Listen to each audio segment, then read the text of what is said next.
Land, domestic air, and domestic sea travel to and from Metro Manila shall be suspended beginning 15/2020, March 15, 2020, and to end on April 14, 2020.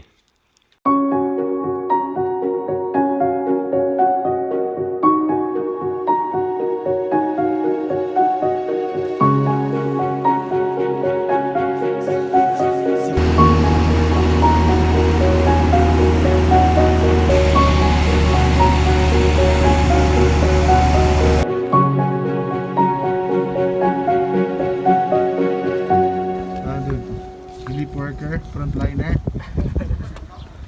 Hi guys! Welcome back to Cockpit Chatter. So bago tayo mag-start, shoutout muna tayo sa mga frontliners sa GenAv. Ang mga kaibigan nating lumilipad pa rin ngayon ay sila Captain Roy Peralta sa Zamboanga. Sir, kamusta? Hi flight! Welcome to our pilots! And si Captain Edison Chowa sa Cebu. So naghahatid sila ng mga medical supplies, food essentials. Tapos Captain Edison, nagkaroon siya ng mga sweeper flights. So last March 26, 2020, kinausap ako ni Dr. Poy Guarin. Humingi siya ng help para maipadala yung mga donations ng medical supplies sa Biri, Northern Samar. So the next day, dumating na yung mga packages. Kasama doon yung mga overall suits ng mga PPEs. Tapos may face shields, face masks, may gamot din. Galing sa mga private donors, including din si Dr. Poy Guarin. Nakipag-coordinate din kami sa Office of the Vice President kila Ma'am Lenny Robredo, and napakabilis ng kanilang aksyon. So nagpadala din sila kagad ng mga papadala nila sa Northern Samar. Pagdating sa airfield, sa tulong ng Arayat Aero Crew, nirepack namin lahat ng mga packages na nakabox. Nilagay namin sa mga plastic bags para ma-maximize namin yung space nung cabin nung airplane. Given the circumstances na need namin maitawid kagad yung mga medical supplies, yung Cessna 172 yung perfect na pinakamabilis namin magagamit para maitawid kagad yon. So lahat ng mga mabibigat nilagay namin kagad sa likod ng pilot seat. Yung mga magagaan naman nilagay namin sa pinakalikuran, nilagay namin ng net. So going to Katarman, IFR kami from Clark. RPC 603 cleared until Talim via Oliva, Manila, Talim.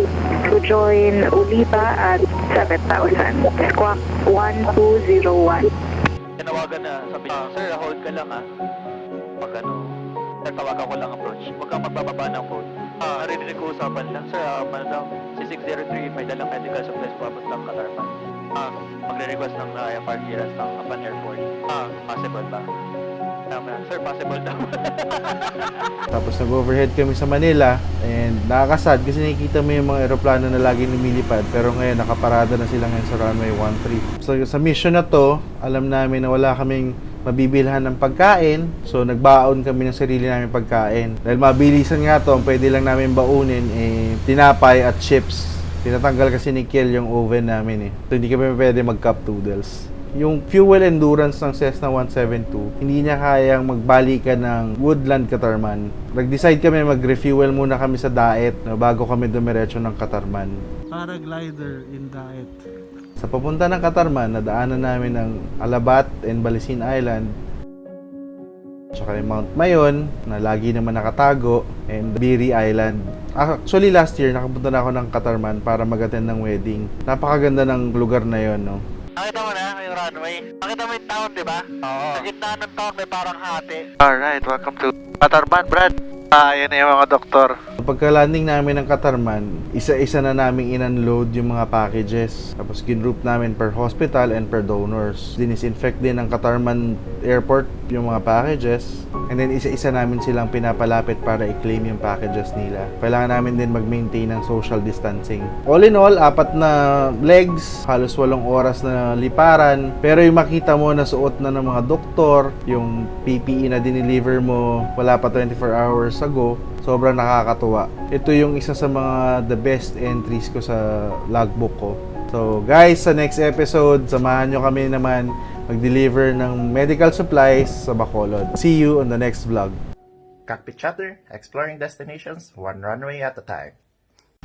Hello! How are you? Happy Easter! What? I'm planning to make a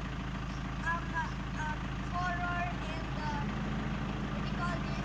The Dila Ubibitisaya. Can you be our best man there? Best man? Okay. Cameraman? Yeah. Okay. I will. Bye. Love you. Call na Kuya Rai. I'll give you your bread. I bought you breads.